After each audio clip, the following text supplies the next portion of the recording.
और वो क्लासेस में सिलेबस से उसको कोई लेना देना नहीं होता है। वो केवल मतलब रिझाने वाली बातें करते हैं। They are entertainer. तो एक तो इनकी जो भाषाई मर्यादा है वो बिल्कुल नहीं है, एक शिक्षक का है ही नहीं। वो मतलब तमाम तरह के स्लैंग्स और वैसे बात मतलब शब्दों का इस्तेमाल करते हैं जिससे युवा आकर्षित हो। चाहे उनका संस्कार चले जाए रसातल में, उससे उनको कोई लेना देना नहीं है। वे केवल उनको आकर्षित ये बच्चों को दिग्भ्रमित कर रहे हैं। समझा, बच्चे दिग्भ्रमित हो रहे हैं और इनका जितना दोष है उतना दोष यहाँ के बच्चों का। ये इस तरह की झूठी कहानियों के बल पे ये लोग अपना पीआर चलाते हैं। और कोचिंग का एक बहुत बड़ा लॉबी, एक पूरा कमर्शियलाइजेशन स्ट्रक्चर ही एक अलग चल रहा है।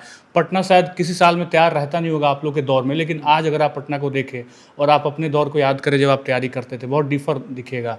अब जो दो धारा बनी हुई है, ज्ञान बिंदु, दूसरी तरफ खान सर, इस पूरे सिनेरियो को आप कैसे देखते हैं? बतौर अगर एक्स डीएसपी बात की जाए तो आप पूरी इस खबर को कैसे समझ पा रहे हैं? और चूंकि तनावपूर्ण स्थिति पटना में कल देर रात भी थी, मंगलवार की देर रात भी रही, और किस तरीके से एडमिनिस्ट्रेशन में काम हो रहा है, क्या सुरक्षा के लिहाज से दिक्कतें हैं या फिर ये टसल की लड़ाई है, वर्चस्व की लड़ाई है, क्या कहिएगा?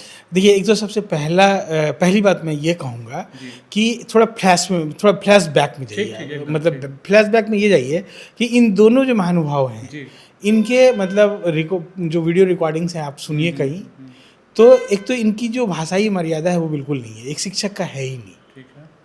वो मतलब तमाम तरह के स्लैंग्स और वैसे बात मतलब शब्दों का इस्तेमाल करते हैं जिससे युवा आकर्षित हो। चाहे उनका संस्कार चले जाए रसातल में, उससे उनको कोई लेना देना नहीं है। वे केवल उनको आकर्षित करना है। तो वो ज़्यादातर समय आप देखेंगे कि क्लासेस में पढ़ाते कम हैं और वो इधर उधर की बातें ज़्यादा करते हैं। और उसका कारण है कि जो बच्चे हैं यहाँ के, वो इन बातों में ज़्यादा रस लेते हैं, ज़्यादा इन्जॉय करते हैं वो। क्योंकि किसी भी कंपटीशन का रियल पढ़ाई करने में इन्जॉयमेंट नहीं आ सकता, उसमें थोड़ा उसको प्रेशर आएगा। जो अच्छे बच्चे पढ़ने वाले होते हैं, जब वो पढ़ के निकलते हैं तो उनका चेहरा देखिएगा तो होपलेस लगेगा वो। या आप 2 घंटा कोई सीरियस एक आर्टिकल तैयार कर लीजिए और वो सीरियस डिस्कशन कर लीजिए, उसके बाद अपना स्थिति देखिए, आपको प्यास लग जाएगी, भूख लग जाएगी।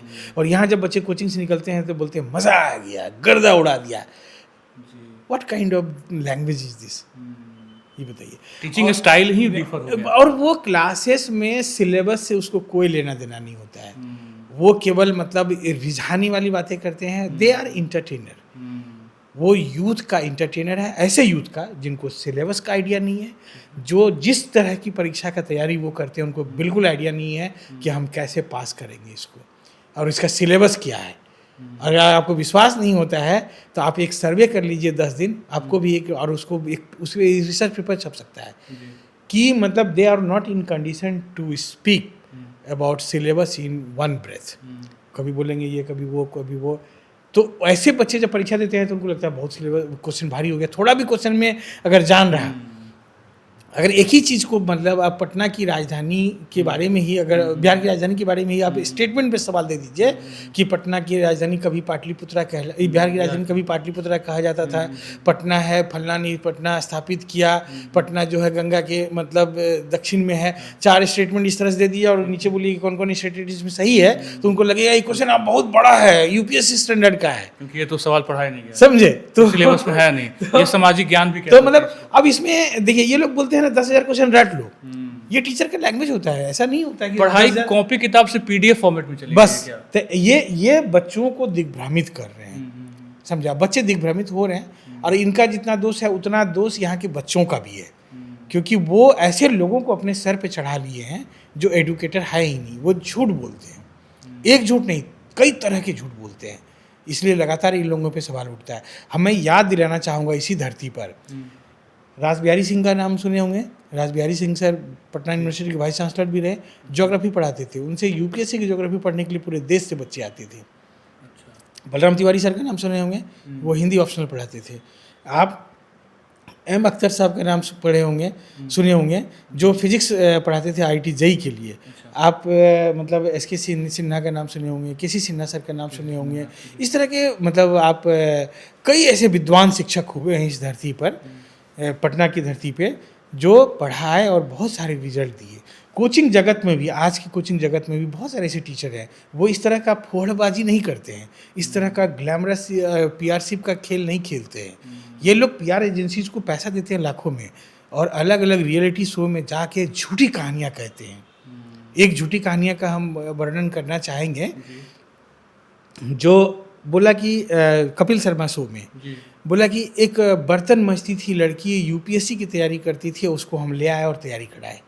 अब आप सोचिए कि हमारे आपके जैसा बेवकूफ़ इंसान इसको इस कहानी में रस खोजते हैं। ये तो सवाल करने का कहानी है ना, कि जो बच्चा यूपीएससी का तैयारी कर रहा है वो बर्तन क्यों मज रहा है।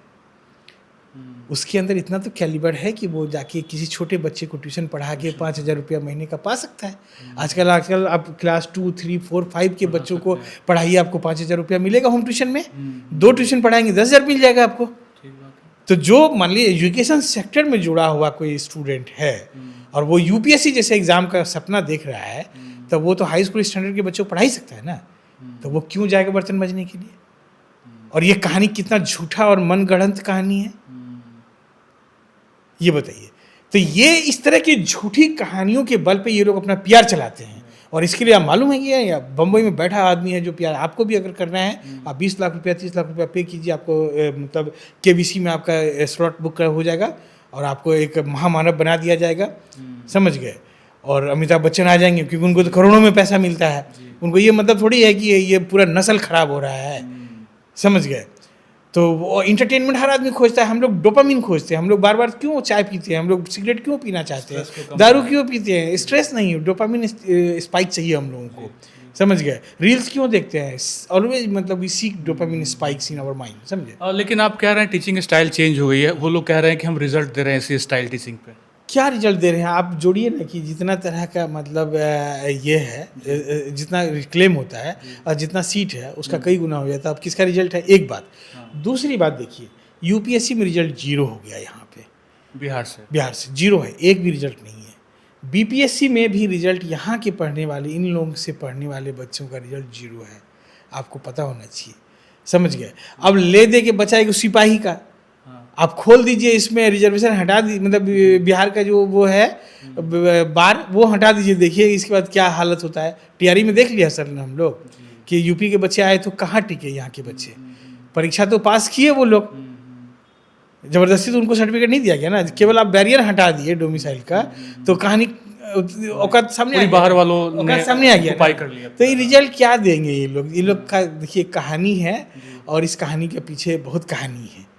तो ये लोग मतलब हम क्या बोले कि झूठ बोलिए अपना, वो लोग एम्प्लॉय बहाल कर रखा है ना, कि अब इतना ये वो मतलब चीज़ों को ख़राब किया है। और ये चीज़ें मतलब इतनी ख़राब हो चुकी है आज के डेट में, इसको सुधारने में बहुत वक्त लगेगा। पूरा ये कोचिंग सिस्टम ही बिहार का चेंज हो गया। हाँ, पूरा चेंज हो गया, और ये लोगों का, बच्चों का मानसिकता को ख़राब किया है इन लोगों ने। और उनके जो पढ़ने की प्रवृत्ति है, उनको जिस पैटर्न पे पढ़ना चाहिए, जो स्टाइल में पढ़ना चाहिए, सबको ख़राब किया है। अगर इसमें से इस तरह की चीज़ों से जो सेलेक्ट भी होते हैं वो अच्छा परफॉर्मर नहीं होते वहाँ जाके। आप जाके देखिए कि इस लॉट पे पिछले 10 साल में जो आदमी उधर डिप्लॉय हुआ है, उनका जाकर परफॉर्मेंस पता करिए। बोलने तक का तमीज़ नहीं है उसको। जिसका शिक्षक तमीज़दार नहीं होगा, वो स्टूडेंट जाएगा, आप किसी मतलब ये लोग बोलते हैं ना, आप किसी दारोगा से जाके बात कर लीजिए, किसी सिपाही से बात कर लीजिए, किस लैंग्वेज में बात करते हैं। आप किसी अच्छे जगह से पढ़ा लिखा किसी ऑफिसर से बात कर लीजिए, आपको अंतर खुद पता चल जाएगा। ये बताने की ज़रूरत नहीं है।